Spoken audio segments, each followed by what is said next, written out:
Hello, hello, hello, and welcome back to another edition of Fan Talk, your favorite podcast by your favorite fan. That is me, Kyle Brinchley, in the house on this very smoggy Thursday. Yes, we are getting poor air quality here in the 801, and I am not too thrilled about it. I went running this morning, and I probably lost, maybe 3 hours of my life because the air quality just took that away from me. Anyways, guys, we are glad to be back here on Fan Talk. Fan Talk's a podcast that you can find anywhere you get your podcast. That is right.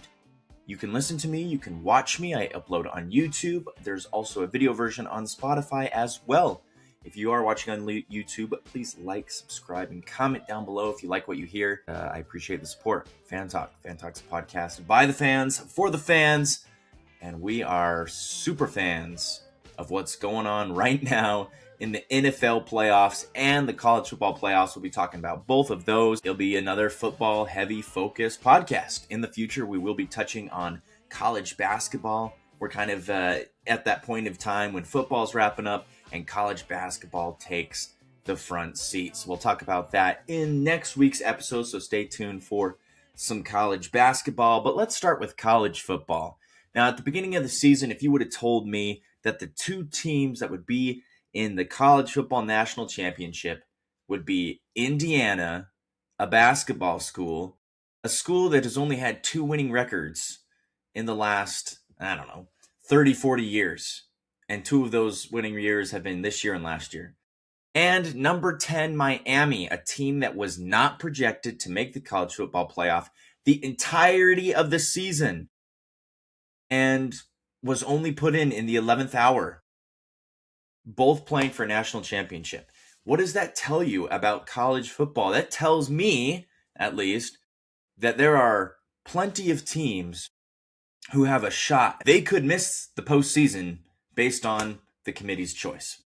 But we'll get into that in just a moment. Miami, they're the 10 seed. They've gotten here by taking down Texas A&M, taking down Ohio State, taking down Ole Miss. Indiana's got here. They're undefeated. Nobody's put up a fight against them. They have not had a problem with anybody. They've thrashed Oregon. They've thrashed Alabama. They're looking pretty good. They're the favorites. Currently an 8.5 favorite to win this game. I think Indiana does win this game. But it's going to be good because Miami, they're feisty.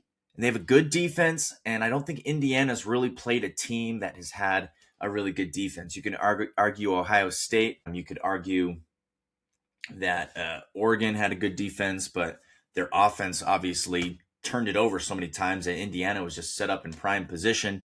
Indiana just looks like a different animal, and it'll be interesting to see if Miami can hang with them. I hope they do. I do think Indiana will win this one.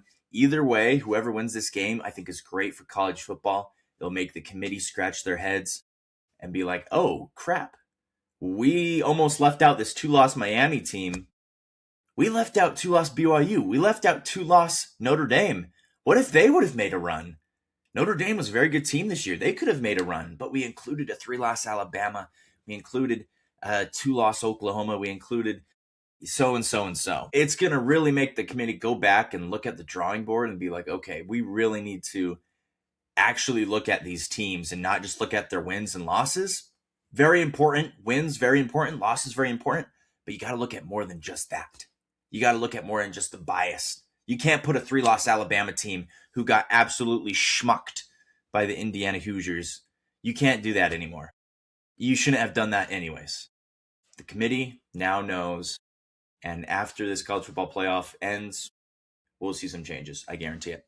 That game's not till Monday. Should be a fantastic game. Let me know who you guys think wins down below. Let's shift our focus to the NFL. Now, NFL Wildcard Weekend was absolutely wild. Let me tell you, every game was close. Every game was interesting. I'd say minus the Chargers-Patriots game. Every game was fantastic. Even the Steelers-Texans game was close until the fourth quarter where the Texans just absolutely ran away with it. But here's the bracket as it stands, NFL playoff bracket. As you can see, the Denver Broncos got the 1 seed and play the lowest remaining seed. That's why they're playing the Buffalo Bills. I had a few people asking me why they weren't playing the Texans. Because as you can see here in the bracket, the Texans, if they won, you would think they would move on. But the 1 seed, as part of getting the 1 seed, you get home field advantage throughout the entire postseason leading up to the Super Bowl, and then you get to play the lowest remaining seed from the first round. So the Buffalo Bills are the 6th seed. They're the lowest remaining seed. Very tough game for Denver. Never count out Josh Allen. This is Josh Allen's year. I mean, everybody's saying that, right? Joe Burrow, Lamar Jackson, Patrick Mahomes. None of those guys are in the final dance. It's Josh Allen's year. If he doesn't win it this year, the Bills probably never win it.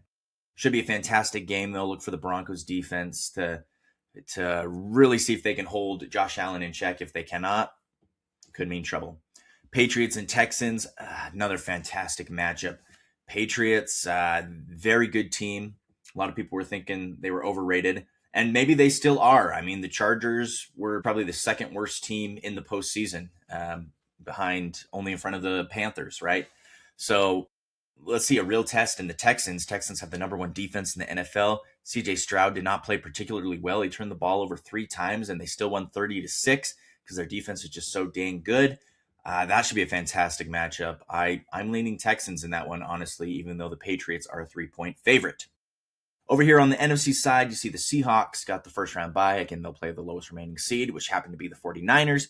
Kind of interesting that both 6 seeds won, both 5 seeds won, both 2 seeds won. Kind of interesting.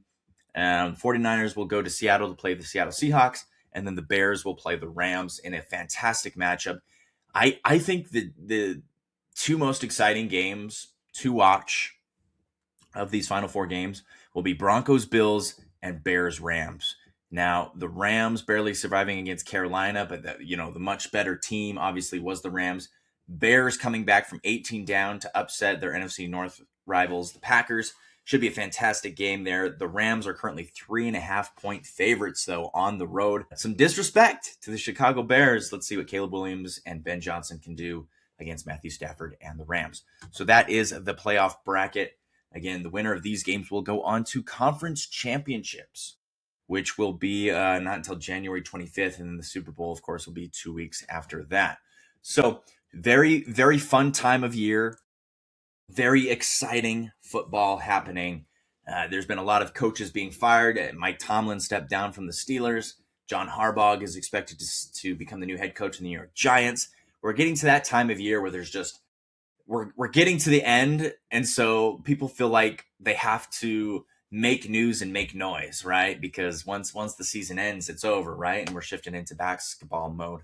But it's been a fantastic season. I'm excited for Divisional Round Weekend. Let me know which games you think are going to be most exciting down below. And again, if you're watching on YouTube, like and subscribe and comment. We will be getting into college basketball next week, so make sure that you tune into Fan Talk next week for college basketball. We'll take a peek at bracketology at the AP Top 25 and what to expect come March. Should be very, very fun. Go watch some football this weekend. Have a wonderful Martin Luther King Day weekend. And I'll see you guys next week for another edition of Fan Talk.